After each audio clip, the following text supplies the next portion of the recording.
Hai semua para penggila catur, selamat datang kembali di channel Mesin Catur. Bersama saya, Bang Kemal. Kalian semua bisa menyingkat nama saya menjadi Bang Ke. Dalam video hari ini, kembali kita akan menyaksikan sebuah partai dengan serangan yang sangat fantastis, yang dimainkan oleh juara dunia catur ke-8, Mikhail Tal. Dalam pertarungan ini, lawan Tal adalah pecatur asal Islandia, Freystein Thorbergsson, yang memenangkan kejuaraan catur Islandia tahun 1960. Partai ini dimainkan pada tahun 1964 di Reykjavik International. Nyoah beset mang. Thorbergsson yang berperan sebagai putih ngacir duluan dengan D4, Tal membalas kuda F6, lalu C4, G6, kuda C3, gajah G7. Setelah putih mendorong pion ke E4, hitam mengandangkan raja ke dalam istana. Jadi sekarang kita melihat pertahanan India Raja, dan putih menerapkan variasi serangan 4 pion, di mana putih membangun pusat pion yang masif, tetapi tentu dengan mengorbankan perkembangan perwira lainnya. Karena jika hitam berhasil merusak pion pusat putih, maka dalam beberapa kasus, pertahanan putih bisa menjadi terlalu terbuka. Setelah pion D6, kuda salto ke F3, disinilah Tal mulai menggempur senter putih, pion C5 dimainkan, pion lewati pion, dan Tal kembali melemahkan pusat putih dengan pion E6. Putih merespons gajah E2, lalu pion ambil balik, di mana kini Tal berhasil membuka lajur E, dan segera kita akan melihat, Tal akan menggandakan bentengnya di lajur semi terbuka. Pada titik ini, Tal membuat keputusan yang sangat menarik. Tal memainkan pion ke B5. Perlu kalian ketahui, menggeser benteng ke E8, atau menempatkan gajah di F5, dianggap sebagai kelanjutan yang lebih tenang. Namun, Tal lebih memilih jalan yang lebih tajam, dimulai dengan mengorbankan pionnya.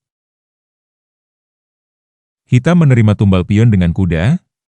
Sekarang kita akan melihat apa yang tersembunyi di balik pengorbanan pion ini. Tal menempatkan kudanya di petak yang sangat aktif, di mana hitam mendapatkan kendali atas petak pusat, sekaligus membuka diagonal gajah gelap, lalu putih mengandangkan raja ke dalam istana, pion usir kuda, yang membuat kuda putih menjadi pasif. Lalu benteng naik ke A7, gajah serang kuda, benteng pergi melindungi bawahannya, kuda mundur ke C2, dan Tal akhirnya menggandakan benteng di file E. Benteng bergeser ke E1, kuda keluar kandang ke D7, tentu dengan maksud memperkuat kembarannya.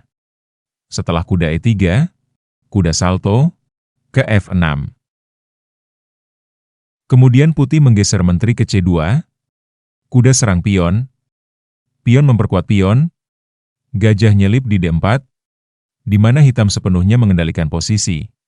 Oleh karena itu kuda langsung menyambar gajah, pion membalas sembari menyerang kuda, dan kuda kabur ke G2. Lalu serangan berlanjut, kuda mundur ke G5, memanfaatkan kerentanan benteng di E1, juga petak-petak terang di sekitar Raja Putih. Setelah benteng sikat benteng, kuda langsung menyikat raja. Skak. Jika di sini putih mengungsikan rajanya ke sudut istana, menteri akan mencocol benteng, lalu gajah D2, kuda mundur ke F6, benteng serang menteri, kuda manuver ke G4, jika benteng ambil menteri, kuda akan mengambil raja, skakmat. Maka dari itu, putih memilih mengungsikan rajanya ke F1. Lalu benteng sikat benteng, gajah D2, kuda F6, kuda H4, kuda G4, dan kuda mundur ke F3. Sejurus kemudian, Tal memainkan langkah yang sangat menghancurkan, bentengnya lonong ke E3. Jika gajah nekat mencocol benteng, kuda akan mencocol balik. Setelah raja menghindar, Putih akan kehilangan menterinya dari peredaran bumi datar. Tentu Putih tak mau hal itu terjadi. Makanya Raja digeser ke G2, lalu Menteri merapat ke E7, benteng serang benteng, dan Tal kembali membuat pukulan dahsyat, kuda mencocol pion skak. Setelah pion menyambar, benteng menghantam benteng.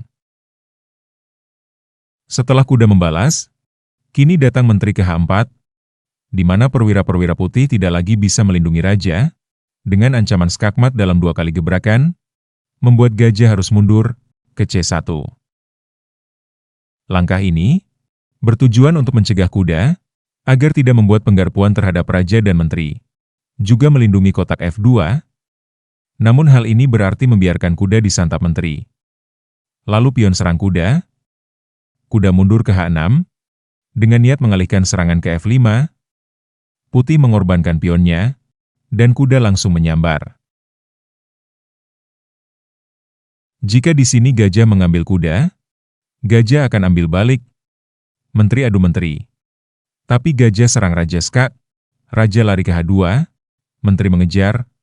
Setelah Raja kabur, Raja Putih tidak akan lolos dari skakmat.